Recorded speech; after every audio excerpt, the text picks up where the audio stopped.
According to Christian tradition, Saint Anne, also known as Anne or Anna, was the mother of the Virgin Mary. Her name is a Greek rendering of the Hebrew Hannah, meaning grace. All our information concerning the names and lives of Saints Joachim and Anne is derived from apocryphal literature, the Gospel of the Nativity of Mary, the Gospel of Pseudo-Matthew, and the Proto-Evangelium of James. Naturally, there is plenty of room for scholarly debate about these saints. We are presenting here the most common version of this amazing story of God's love for the mankind. Ismaria and Eluid, the parents of Anne, lived in Nazareth. They had inherited from their parents the tradition of discipline and continence in married life. The firstborn of Ismaria and Eluid was a daughter called Sobe, but this child did not live for more than a few months. When Ismaria again became pregnant by God's blessing, she was given a revelation at night. She saw an angel beside her bed, writing a letter on the wall.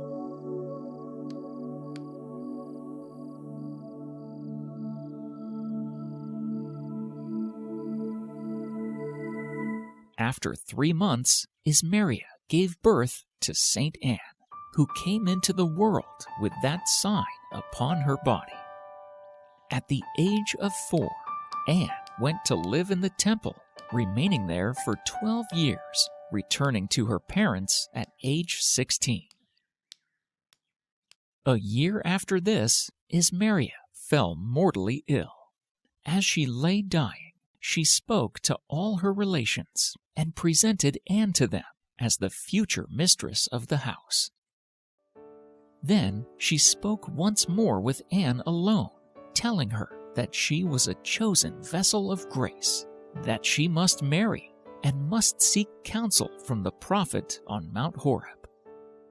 Then she died. Anne was remarkably simple and childlike in her piety.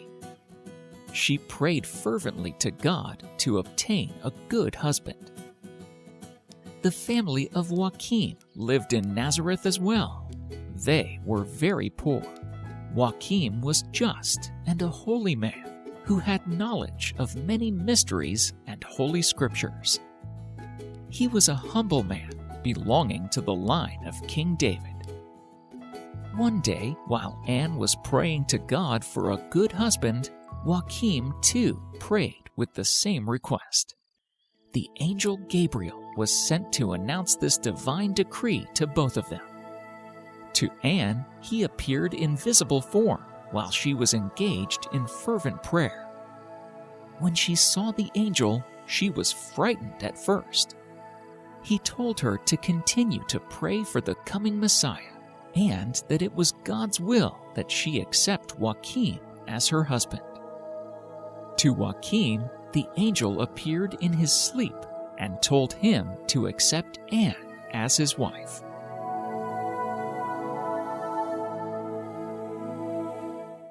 Anne was 18 when she married Joachim, and they lived in her father's home for 7 years. Anne's father, Eluid, who was very wealthy, divided his goods with them. Anne gave birth to their first child. They named her Mary Helly. Mary Helly was born prematurely. Anne was inconsolable over this, fearing that it was her fault. In the meantime, the couple withdrew into privacy to begin their married life anew. They moved into a new house of their own. The sick child lived with her grandparents to be taken care of. They lived in a way pleasing to God, hoping to bring down upon His blessings, which they so earnestly desired above everything else. Every year, they would take stock of their wealth and divide this into 3. The best and choicest portion was driven off to the temple.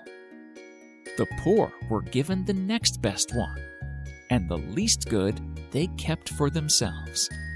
Each time they divided their herds and goods, and by the Lord's blessing, everything quickly increased again. In spite of their wealth, they lived frugally, observing periods of self-denial and fasting. Soon, their neighbors started speaking ill about them, saying that they must be bad people since no children were born to them. They also said that Mary Helly, living with Anne's parents, was not really Anne's daughter. Otherwise, she would have the child with her. Anne had to endure much from an insolent maidservant who bitterly taunted her for her sterility. Each time they heard these harsh words, the couple became more and more sad. For 19 years after the birth of their first child, they lived thus devoutly before God, in constant yearning for the gift of fruitfulness, and with an increasing distress. One feast day, Joachim went to the temple to offer sacrifice to the Lord. He was harshly rebuffed by the high priest, who rejected his offerings and told him that childless couples were unworthy to present themselves before God. Joachim left the temple in great shame and sorrow. He went to Mount Horeb and did not return home for many days. When Anne heard about her husband's humiliation, her distress was indescribable. She lay weeping with her face on the ground because she had no knowledge of where Joachim was. Joachim remained hidden on Mount Horeb for as long as 5 months. During this time, Anne was increasingly ridiculed by her maidservant, who kept reproaching her for her misfortunes.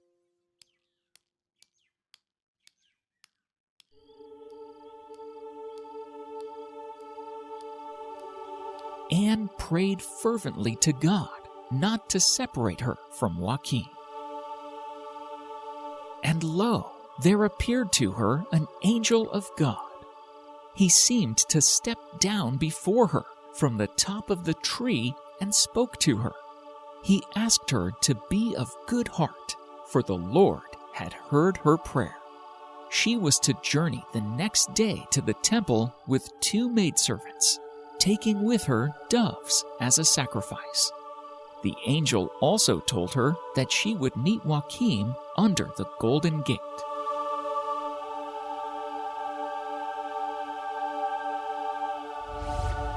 Anna, full of joy, thanked God for his mercies.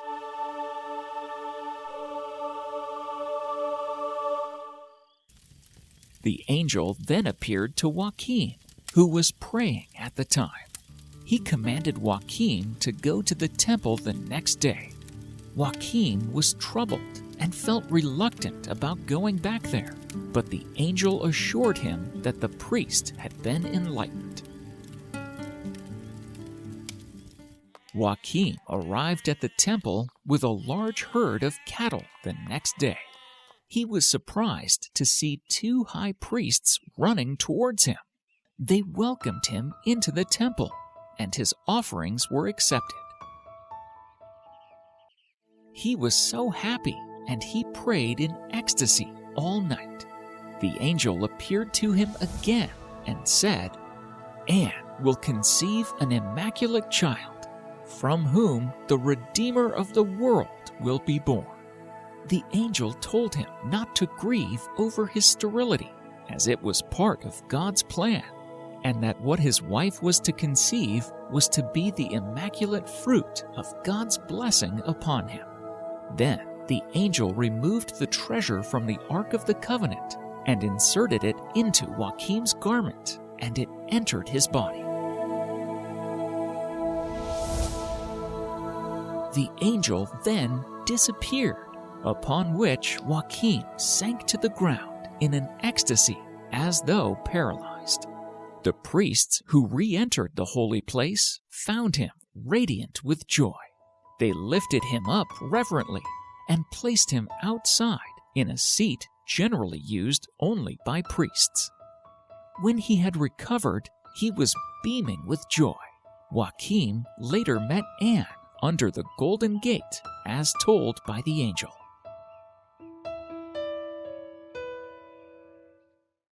The couple returned home, and they spent most of their time praying together. The Immaculate Conception of the Blessed Virgin Mary was accomplished, and Anne was pregnant. Joachim took great care of Anne, and he was always present to attend to her needs. Throughout the 9 months that followed, many prophets spoke of the approaching birth of the Virgin.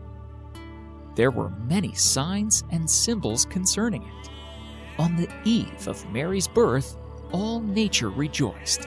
Men and beasts were stirred to joy. The people saw a special light around the house of Joachim and Anne, and they gathered around the house to witness the miracle. That night, Anne gave birth to Mary. The women gathered there, sang songs of praise, and cried in happiness. Joachim was very happy, and he cried tears of joy when he saw the child. The days that followed were filled with much rejoicing, and people flocked in great numbers to see the child Mary. It is believed that Saint Joachim died soon after the presentation of Jesus in the temple, and Saint Anne is believed to have lived until Jesus was 8 years old. Saints Joachim and Anne are the patron saints of grandparents. Saint Anne is the patron saint of mothers and women in labor. Saint Joachim was named patron of fathers, grandfathers, and married couples.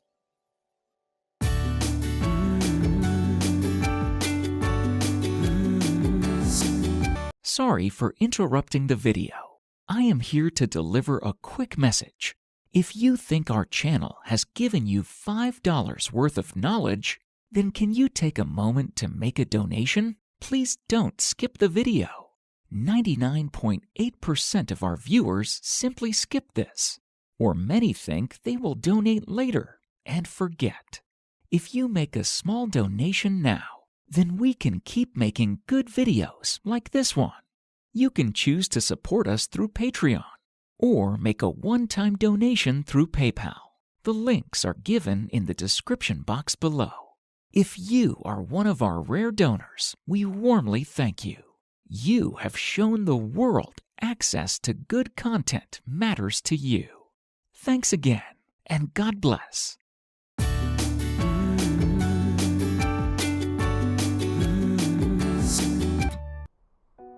Saint Joan of Arc, whose feast day is May 30th, inspired the French in battle against the English in the 15th century and was subsequently executed as a heretic. But who was this illiterate French peasant girl who in 15 months changed the history of Western Europe and became, according to one historian, the most widely known of all medieval women? Joan was born into the midst of the 100 Years' War, a conflict that actually lasted 116 years, from 1337 to 1453. On January 6, 1412, Joan of Arc was born to pious parents of the French peasant class in a small village named Domremy near the province of Lorraine. Her father was a farmer who owned a small piece of land. Joan's 3 brothers helped their father on the farm, while Joan helped her mother at home. She was not taught to read or write, but her pious mother, Isabelle Romay, instilled in her a deep love for the Catholic Church and its teachings. Never wandering far from home, Joan took care of the animals and became quite skilled as a seamstress. When Joan was about 13 years old, she began receiving visions of Saint Michael the Archangel, Saint Catherine of Alexandria, and Saint Margaret the Virgin. In 1424, when Joan was only 12 years old, the great miracle of her life unfolded. One summer day in her father's garden, she heard a mysterious voice which was accompanied by a bright light. At first, they gave her simple messages. Do good, they told her. Don't forget to go to church.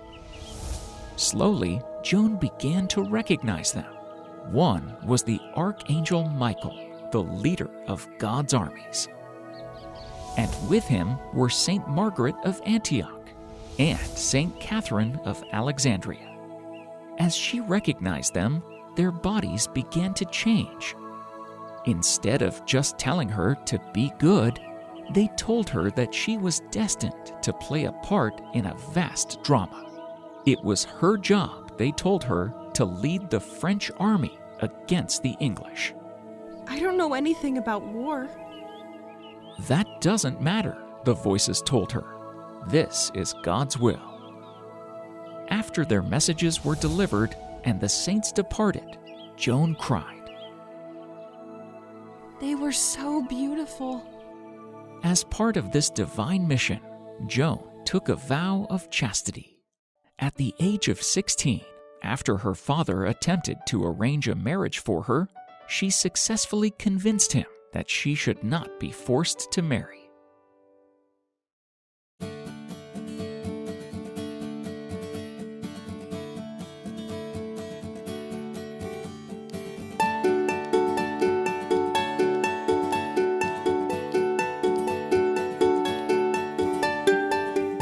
By the time she was 16, she approached a local garrison commander and told him that she wanted to meet the king. He flatly ordered, "Give her a good slapping and take her back to her father," and sent her home. Joan returned home that day sadly. But one day, she received another vision from the angels.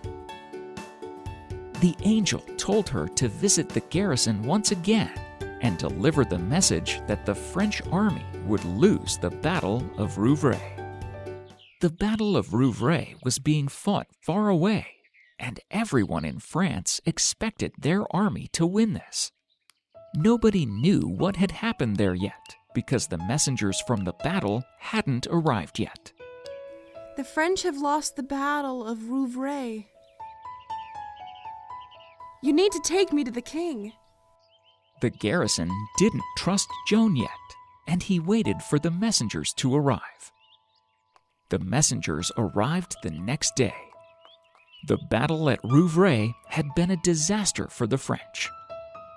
There was no way on earth Joan could have known that, but somehow she did.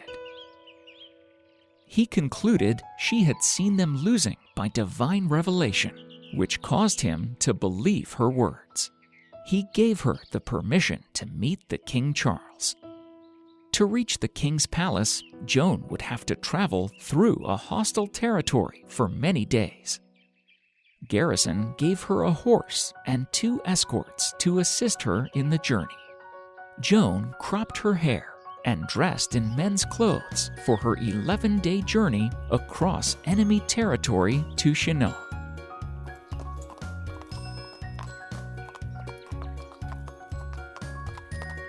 After many days of journey, Joan arrived at her destination.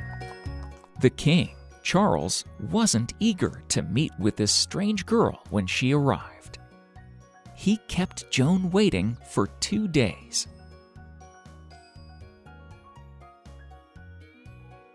Then he put on a disguise of his own, so she wouldn't be able to tell that he was the king when she came into court.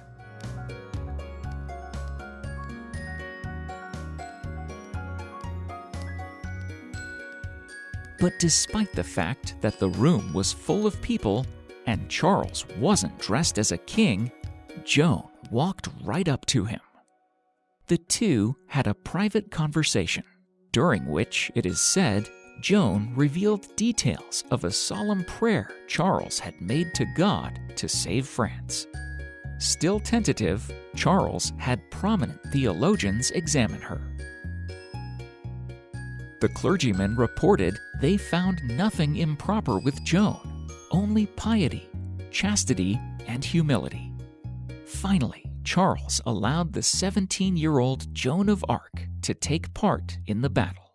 Charles gave Joan a horse and a suit of white armor. He also provided a special standard bearing the names Jesus and Mary. He tried to give her a sword as well, but the voices that spoke in Joan's mind told her not to take it. There, just as the voices had said, Joan found a buried sword. Joan rode to the battle dressed in armor along with the soldiers. During the 5 months prior to Joan's arrival in Orleans, the French had only attempted one offensive assault, which resulted in their defeat. But after her arrival, things began to change. During the battle for the fort of Les Tourelles, Joan was wounded. She quickly returned to the fight, carrying the banner, and her courage and bravery inspired the French soldiers. In one of the visions before, Joan had foreseen the victory of the French army. And just as the visions predicted, 9 days after Joan took the field, the English fled and the French won the battle in Orleans. Several noblemen claimed she greatly affected the soldiers, as they accepted she was giving divinely inspired advice. Her renown spread. She was perhaps the most famous person in Europe. Joan urged the immediate coronation of the king, but the French leaders dragged their feet. Finally, however, at Reims in July 1429, Charles VII was anointed King of France. The Maid of Orleans stood triumphantly at his side. Joan had accomplished her mission, but once the king was crowned, he wasn't as eager to listen to Joan. Without the backing of the king, Joan was unable to get the support she needed to fight the war. In May 1430, an Anglo-Burgundian force laid siege to the town of Compilation. Joan, with no more than a few hundred men, rushed to its aid. Her voices had told her a few months before that she would soon be captured by the English, but she went to the town's defense anyways. The Anglo-Burgundian force was far larger than her own, and she tried her best to defeat them. But in a few days, the enemy chased her small army away. Although most of her soldiers managed to escape, Joan herself was captured by the enemy troops. The English were thrilled to discover that they had Joan in their clutches. But she didn't make it easy for them. She made several attempts to escape from the prison.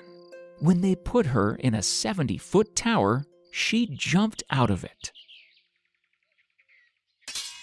But each time she escaped, the English captured her again, until they finally put her on trial in the town of Rouen. They could not execute Joan for winning, but they could impose capital punishment for sorcery or heresy.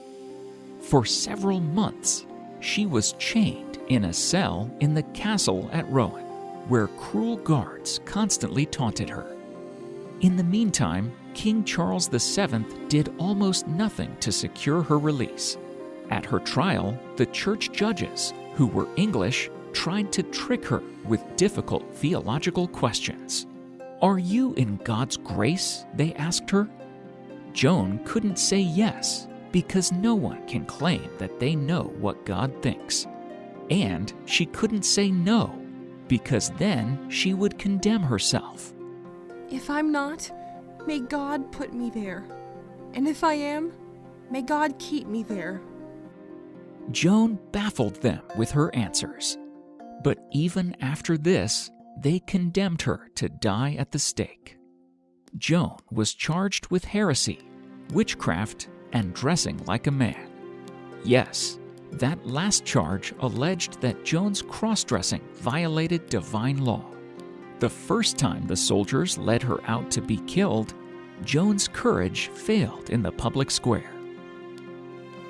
Had it really been God who spoke to her? Did she believe in what she had heard enough to die? I take it all back. Just don't kill me. 3 days later, however, she was found wearing men's clothes again, and when asked about it, she said the voices of Catherine and Margaret had censured her for her treason. They decided that she had fallen back into error. Joan, her strength renewed, declared that God had truly commissioned her and that her voices had come from Him. So, just 7 days after her trial, when Joan was only 19 years old, she was tied to a pillar in the marketplace, wearing a long white dress. She knelt and prayed for her enemies, then asked 2 priests to hold a crucifix for her to see. She then mounted the prepared pyre. As the fire was lit and spread, she uttered her last words. She said, Jesus, Jesus, Jesus, repeating Christ's name several times before her death. And as the fire engulfed her, an English soldier saw a white bird rise up out of the pyre.